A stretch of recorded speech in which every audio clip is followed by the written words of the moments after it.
Welcome to another video from explainingthefuture.com. This time I'm at the 3D print show in London to see what's happening in the world of 3D printing.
Walking around this show today, you can literally see the birth of a revolution.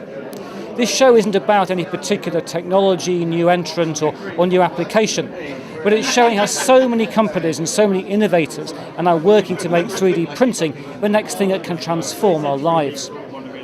Walking around this show, I'm reminded of what it was like to walk around a PC show that I attended in 1987.